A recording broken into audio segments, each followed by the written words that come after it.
Aha rero murabona ko inzu mbazaniye ni umuhanda, nguyu umuhanda mwayibonye, inzu nyirizina ngiyi, ubutaka bwayo rero ngubu uhera hano, murabona ko ubu bwose ni ubwisanzure, 078240 339, afite ubwisanzure buhagije. Iyi nzu ureba ko irisanzuye kandi iri mu miturire, ni inzu nini, inzu ngari, cyose ni igikari cyayo, iki ni igikari cyayo. Urabona rero ko ari ahantu heza.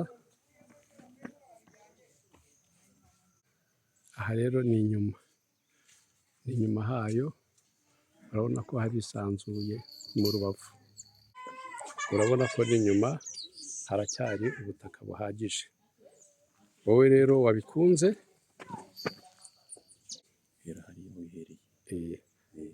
urabona ko uhereye hano kugera ku muhanda harisanzuye. Uriya ni umuhanda pirinsipale, mu minsi mikeya rero uraba ugiye mu kaburimbo. Urabona ko ari ahantu hameze neza. Hano rero ni inyuma hayo. Ufite gahunda telefone kuri izo nimero. Aha rero ni inyuma yayo, urabona yuko ifite tuwarete yo mu nzu, ikagira n'iyo hanze.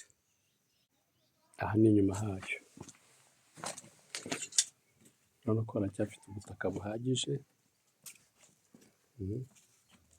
Wowe rero ufite gahunda, mvugisha kuri izo nimero: 8240 339.